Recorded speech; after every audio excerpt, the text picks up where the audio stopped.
Welcome along to Snetterton in Norfolk for round 13 of the 2017 Radical Challenge Championship. Beautiful conditions for racing, and as we're just past the halfway point now of the championship, let's catch up with some of the front runners in the standings. Going into this round we're leading the championship by over 50 points, so it's a nice margin, but it's still not quite where we want to be. We want to be beating our rivals this weekend. Only think about the championship last weekend of the meet, and we just want to focus on trying to win as many races as we can still. From 9th it'll be tough, but all we need is a good start, and we're back in the race. Yeah, it was brilliant to get pole. Tricky conditions out there. I really enjoyed the changeable conditions, so I'm happy. Whatever happens, I'm happy. We've done some good dry testing over the last couple of days, so we've got a good setup that works for the car. One of my main competitors, Jack's, quite a long way back down the grid. This is an important weekend for me to catch some points on him.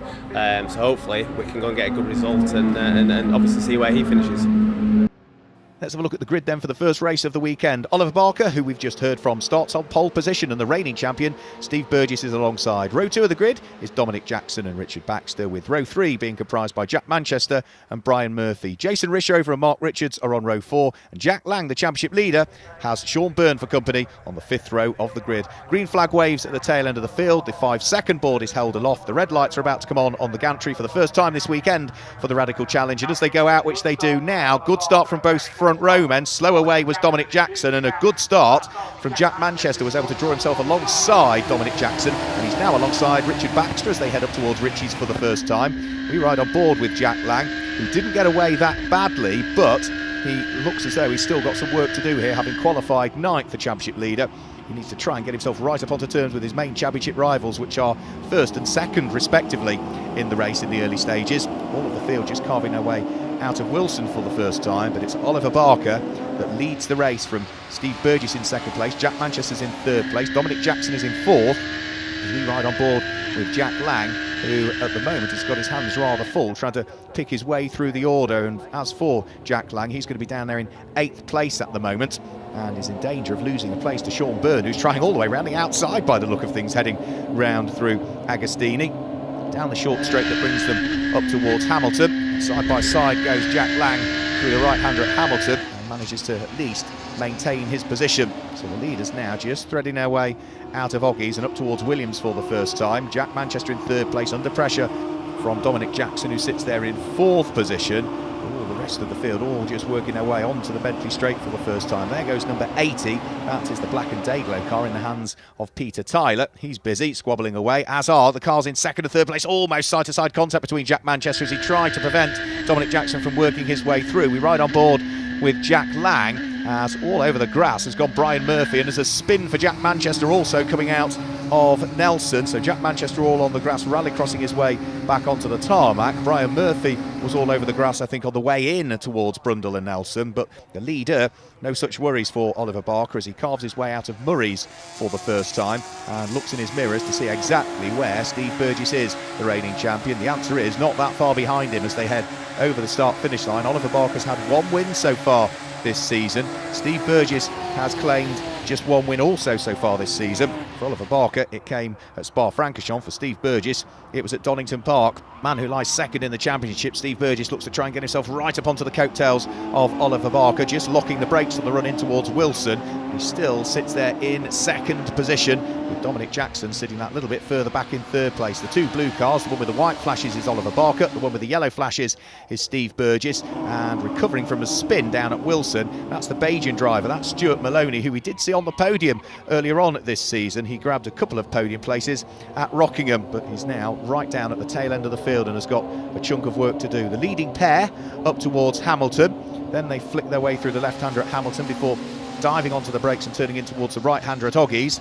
Oliver Barker still with a car and a half length advantage between himself and Steve Burgess in 2nd place as they then thread their way on towards Williams and head down the Bentley Straight. So it's Oliver Barker, Steve Burgess, then the gap before we see Dominic Jackson there in 3rd position. 4th place is Richard Baxter, but he's under pressure now from Jack Lang, who qualified 9th and is now up into 5th position, the championship leader. The orange car starting to get ever closer to Richard Baxter's machine. The leading pair, though, up the road and looking to try and maintain that advantage they've got between themselves and the all-black car of Dominic Jackson that sits there still in 3rd place. So they head round through Coreham the never-ending right-hander, on towards the brakes and up towards the left-hander at Murray's that completes what is the 2.9689 mile lap here at Snetterton on the 300 circuit. And Oliver Barker looking to see whether he might be able to hang on to what is still a very slender lead in the race. Steve Burgess is just not going away. Dominic Jackson in third place. Richard Baxter under pressure from Jack Lang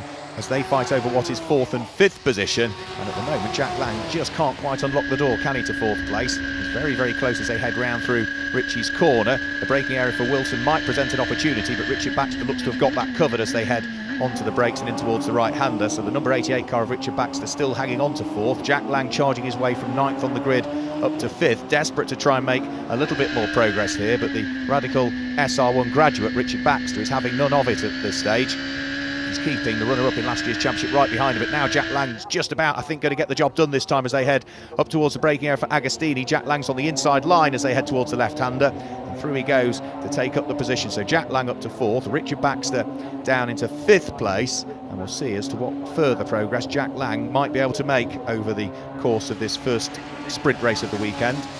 2 sprint races and an endurance pit stop race to come for the Radical Challenge Championship as they turn their way through the right-hander at Oggies. And already, since taking up that fourth position, Jack Lang is just able to build a slight advantage between himself and Richard Baxter, who qualified fourth and is now down into fifth position. The leading pair are still very much together though. Steve Burgess moving around to try and distract Oliver Barker. Now, Oliver Barker having none of it. He checked his mirrors and then was just able to focus again on the road ahead, making sure he got the braking area right, down at the bottom of the Bentley straight, through the bomb hole, up towards Coram. Still the 2 blue cars, Oliver Barker and Steve Burgess first and second respectively, as they head up towards the conclusion of yet another lap here at Snetterton. So out of the left-hander at Murray's, up through the gears, over the start-finish line goes our race leader. This is another good fight going on further down through the order. This is Spencer Bourne fighting away with that car there, car number 61, which is Christian Jeffrey. Right behind Christian Jeffrey was Mark Crader, and then the recovering car, the light blue car of Jack Manchester after his spin. He's looking to try and work his way back into contention. Oliver Barker, however, is just heading in towards the braking area for Wilson with a slightly bigger gap again, I would suggest, between himself and Steve Burgess. So Oliver Barker just inching away from the champion from last year.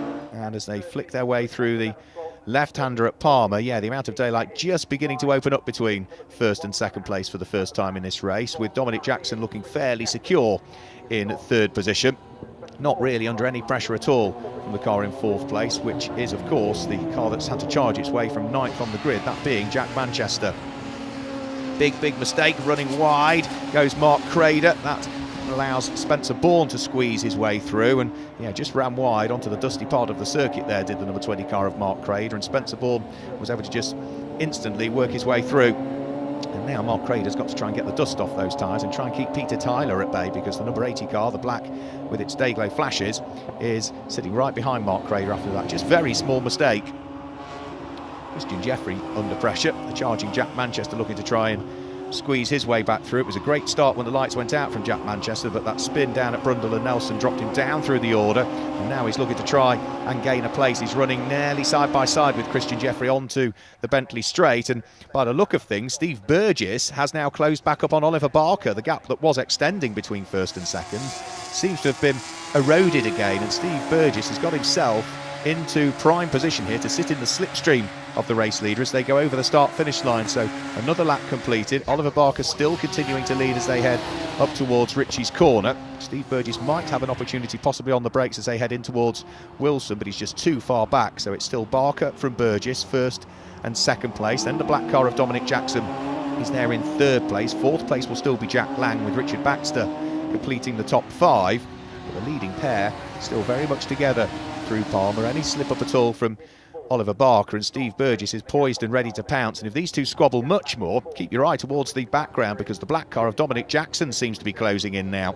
So the leading pair just starting to get caught by the charging car of Dominic Jackson, but that's largely because they're that close to each other. They're slowing each other up, and there is Dominic Jackson, you can see, closing, ever closing on the lead two through the right-hander at Oggies, and then from there it's up towards the right-hander at Williams that will bring them back onto the Bentley straight, just briefly raising the dust on the exit of Oggies corner, as did Dominic Jackson in third place. And onto the Bentley straight yet again they'll go. Oliver Barker will check his mirrors, he will try and move to try and break the slipstream that he is making for Steve Burgess. Steve Burgess, of course, will close in the tow that he's getting down the Bentley straight, but again, he's just not quite close enough. And of course, the closer you get to the car ahead, the more it then affects your aerodynamics through the corners and overworks the tyres, perhaps raises the engine temperatures as well.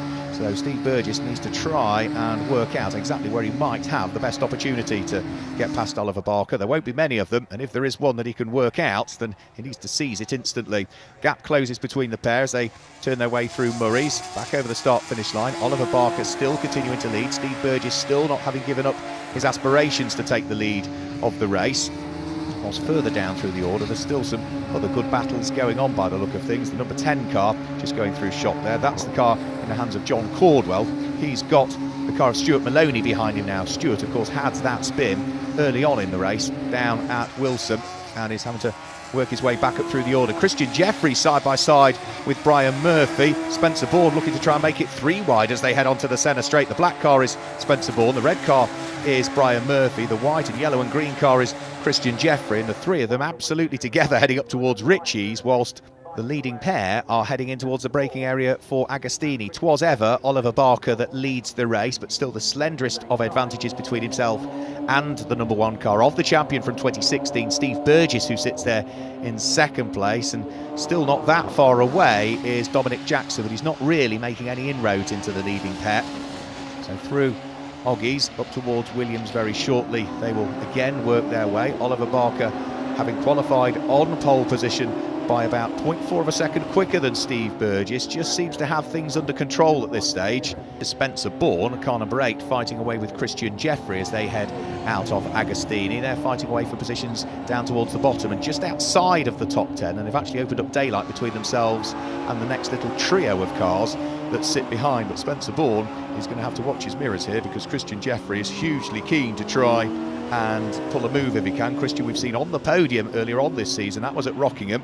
But for the moment, he's down towards the bottom of the top 10, and there's another place gained as well. Mark Richards, great move up the inside of Peter Tyler, and he's able to squeeze the number 52 car through and ahead.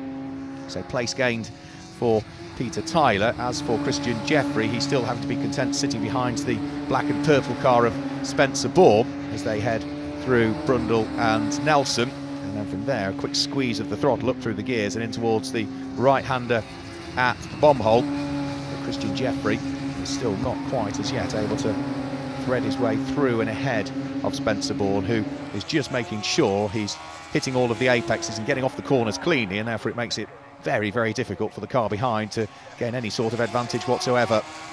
The rest of the field just threading their way round through what is Coram and in towards the braking area for Murray's, of which John Cordwell, by the look of things, is coming under pressure from the next of the cars that's going through, and that's the number 31 car that is in the hands of Rod Goodman, the metallic blue car.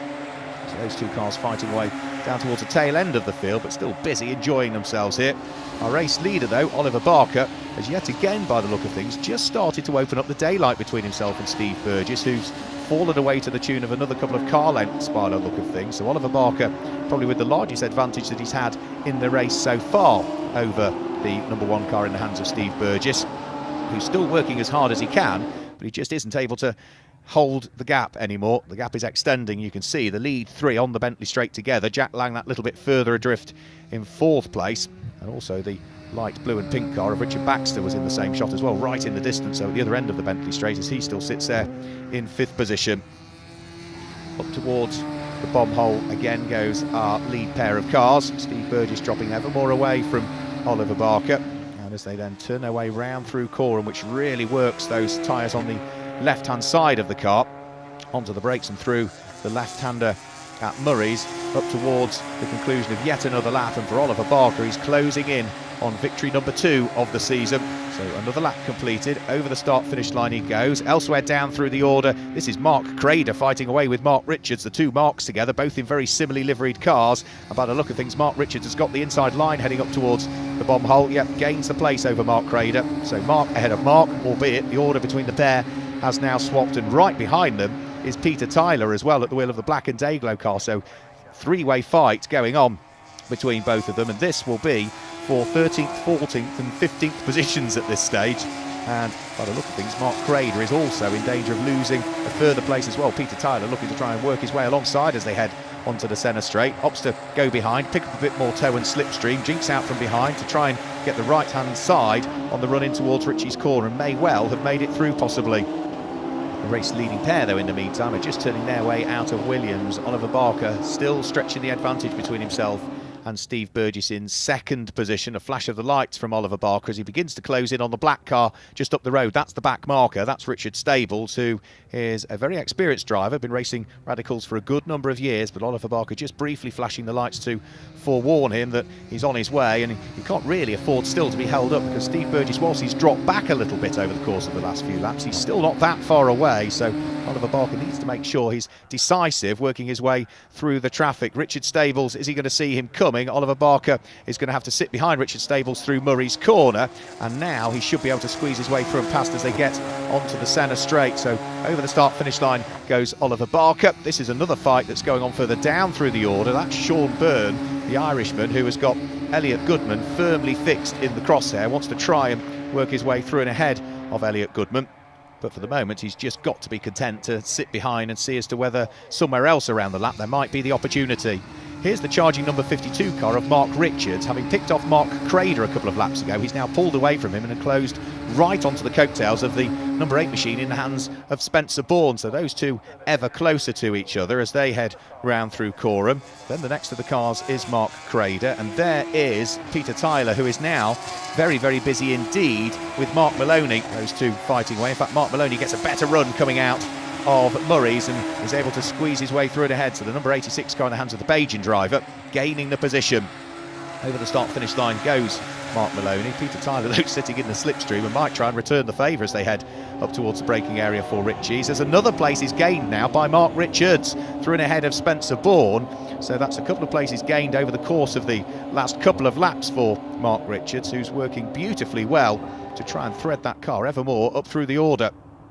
Through the right-hander at Oggies he goes, having gained the place over the black and purple car of Spencer Bourne, and already is starting to pull away as they head out of Williams and onto the Bentley Straight. Spencer Bourne just using the curbs and bouncing over the grass briefly on the exit of the corner. As for our race leader, though, in towards Wilson goes the race leader. Still that blue and yellow car of Steve Burgess not too far behind. That is the third place car, Dominic Jackson. Hasn't really got anybody to play with because he's not closing the gap on the lead pair, but he's certainly not falling into the clutches of the fourth place car either. So there are the lead pair together. Here's Dominic Jackson already turning his way out of Palmer, and the relative gap between himself and the next of the cars that will be coming through is not that car there, because that's Richard Stables, the back marker. It's this car here, that's Richard Baxter, who's sitting there in fourth position. Fifth place car should be Jack Lang. Yeah, here comes Jack Lang in fifth position, and he's had to work his way up through the order, hasn't he, from what was, as far as he was concerned, the championship leader. A fairly lonely position on the grid, ninth position on the grid for the driver that's won 3 races so far this year. His first race of the season that he won was at Spa-Francorchamps, then he claimed a couple of victories at Rockingham. And his leaders are on to the Bentley Straight yet again. You can see the top 3 together. Oliver Barker, Steve Burgess and Dominic Jackson, the all-black car just that little bit further back. And for Oliver Barker, there might be actually a little bit more traffic he'll have to deal with over the course of this next lap. And for Steve Burgess in second place, that presents an opportunity to close in, because he's just that little bit too far away at the moment. So he's somewhat reliant on either a small mistake for Oliver Barker or a back marker getting in the way, and there's been no chink in the armour at all from Oliver Barker. He's about to head out of Murray's and head on to what will be now the last lap of the race. Checks his mirrors just to see where his main championship rival is. Well, the answer is, Oliver, behind you, but not that far behind you as he heads onto the last lap. Oliver Barker leads the race. Steve Burgess there in second position. Then the gap back before we see Dominic Jackson in third place. And this is a replay of Jack Lang. That's at the bottom of the Bentley Straight, and well, all over the grass went Jack Lang, and he's having to try and work his way back onto the tarmac. That's going to drop him well and truly down through the order. You can see cars going by as he rally crosses his way back onto the tarmac, and well, for Jack Lang, that's going to drop him right down through the order. There is more traffic to deal with. The sole Radical SR1 that's in the field, Andy Chittenden, is dispatched a lap down by Oliver Barker. Andy staying well and truly out of harm's way, doesn't want to get involved and embroiled in the battle for the lead of the race, so he keeps the 1340cc Suzuki engined SR1 out of harm's way. And Oliver Barker has now got at least one back marker between himself and Steve Burgess as he heads round through the right-hander at Oggies for the final time and up towards the right-hander at Williams that will bring him on towards the Bentley Straight, and Steve Burgess is just too far away to do a great deal about Oliver Barker.